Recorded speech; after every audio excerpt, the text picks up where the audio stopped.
Halo teman-teman, salam kenal dari gua FRV. Mungkin yang udah subscribe channel gua, taunya channel gua tuh cuman posting video ikan cupang doang. Nah kali ini sengaja gue pengen in frame juga karena gua pengen berbagi pengalaman ke teman-teman semua mengenai dunia ikan cupang. Tapi sebenarnya gua nggak terlalu lama juga sih, belum terlalu lama juga sebenarnya belum di dunia ikan cupang. Kurang lebih ya setahun lah, karena diawali gue nyemplung ke dunia ikan cupang itu pada awal masa pandemi.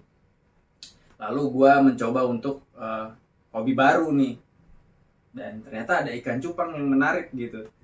Dan sebenarnya apa namanya, di antara kalian semua juga pasti dulu pernah mainan ikan cupang, tapi yang sekarang ikan cupangnya kan berbeda dengan ikan cupang yang dulu, bener nggak? Kalau dulu biasa kita beli ikan cupang di SD itu, ingat kan pasti semua kan?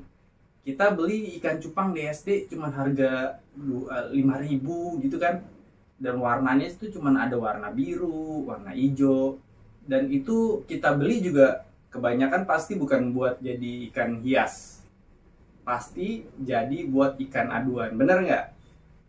Sama, gue juga dulu seperti itu. Nah, kenapa gue tertarik dengan ikan cupang yang sekarang?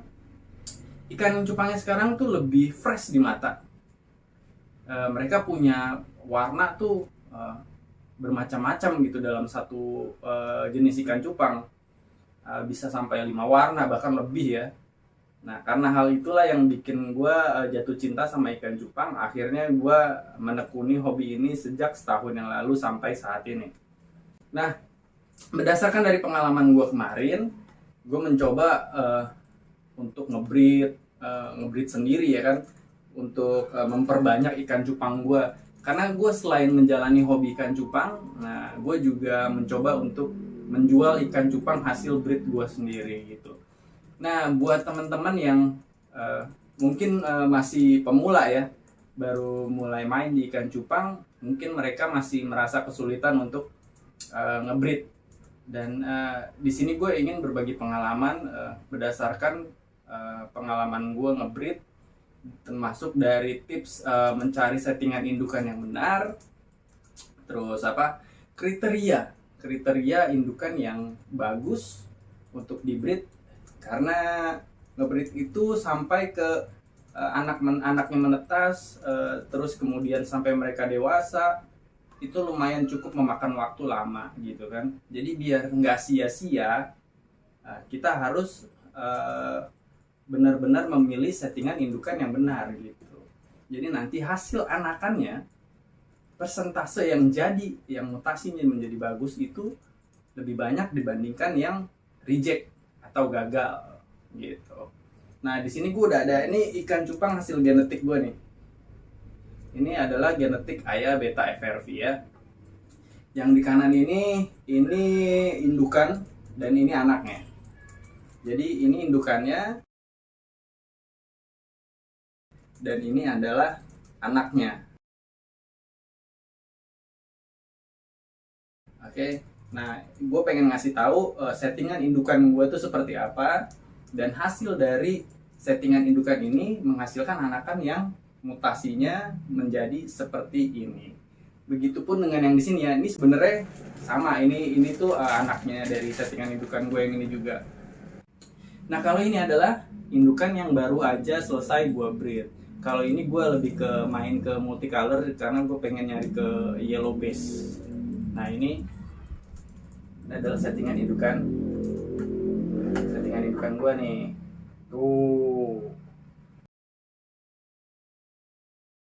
Nah nanti detailnya akan kita lihat. Nah sekarang gue akan share beberapa tips ke teman-teman semua bagaimana memilih settingan indukan yang benar menurut gue, oke? Karena masing-masing breeder itu punya resep settingan indukan masing-masing. Sekali lagi ini adalah settingan indukan yang baik menurut gue sendiri, oke? Menurut gue ayah beta FRV, oke? Nah kalau gue, yang pertama kita ke jantannya dulu ya. Kita ngomongin kriteria indukan untuk jantannya dulu. Kalau gue ngelihat memilih indukan jantan itu, yang pertama gue lihat adalah bodinya. body si jantan ini tidak bantet. Jadi bodinya tuh ideal, memanjang, oke? Dan proporsional secara visual dilihat di mata tuh ya. Jadi dia tidak kependekan, tidak terlalu kepanjangan atau tidak terlalu gemuk gitu. Jadi kalau secara visual kita lihat di mata tuh badannya tuh ideal gitu. Oke? Itu yang pertama. Yang kedua itu gue ngelihat dari form. Yang kedua gue lihat dari form. Form indukan jantan tuh gue akan pilih kalau dia bukaannya lebar.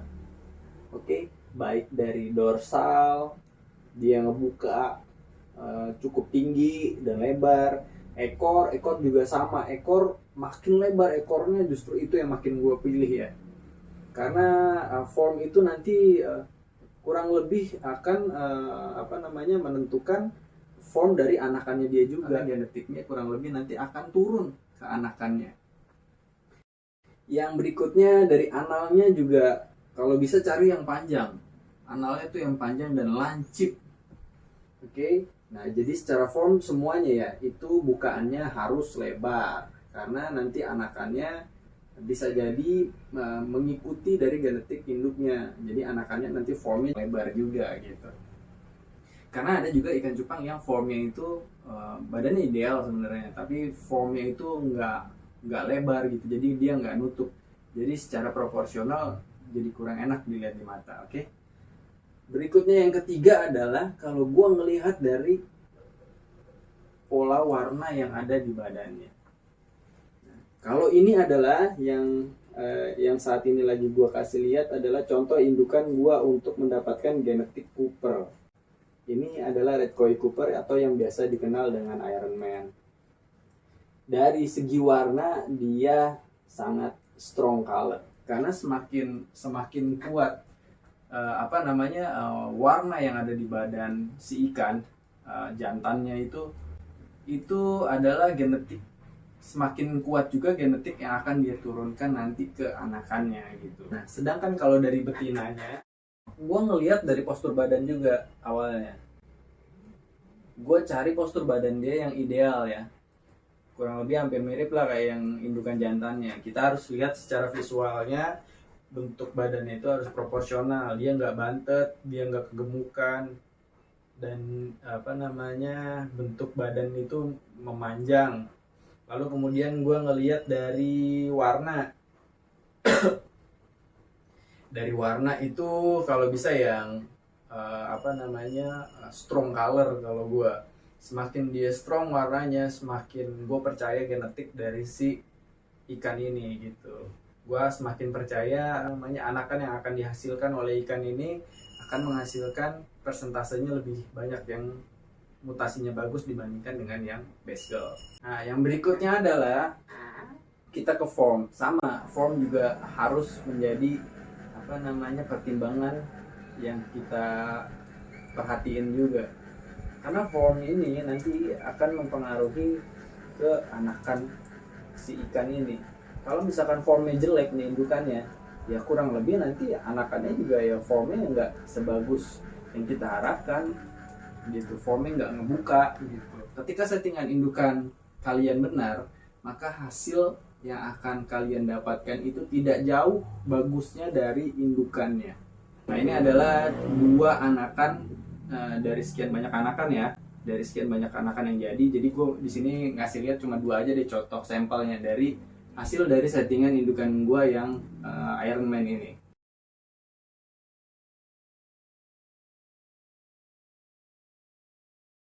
Oke.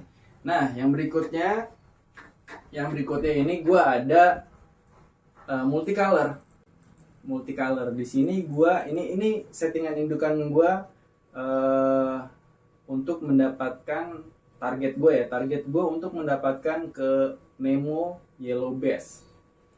Nemo multicolor Yellow Bass, tapi female-nya ini gue pakai Nemo Candy.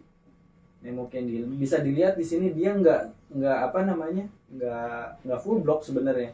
Masih ada warna yang di bagian perutnya dia itu masih ada bagian-bagian kosong yang tidak tertutupi warna dengan dengan warna-warna yang ngeblok gitu. Tapi gue kenapa mempertimbangkan female ini untuk bisa gue jadiin indukan, karena gue lihat dari postur badan bagus, formnya juga lebar, dan warnanya itu dia strong banget. Dia base-nya orange ya, dia Nemo. Dia lainnya ini dari Nemo Galaxy, pancawarna indukannya sebenarnya. Tapi udah laku, udah kejual. Ini baru aja gua angkat, baru banget hari ini tadi pagi. Si indukan jantannya gua angkat setelah 4 hari telurnya menetas. Kira-kira itu tips dari gue yang bisa gue bagi ke teman-teman bagaimana memilih kriteria settingan indukan yang menurut gue bisa kalian pertimbangkan dan bisa kalian aplikasikan agar hasilnya itu ngebreed ikan ini jadi hasilnya tuh nggak sia-sia. Kalian harus banyak mempertimbangkan dan memilih kriteria indukan dan settingan yang benar. Oke? Kira-kira itu aja dulu yang bisa gue bagi tipsnya ke teman-teman semua. Mungkin nanti nextnya gue bisa kasih tips lagi yang berikutnya yang bisa menjadi sesuatu yang membantu teman-teman semua untuk tetap main di dunia ikan cupang. Oke? Sampai ketemu lagi, salam satu air. Ciao.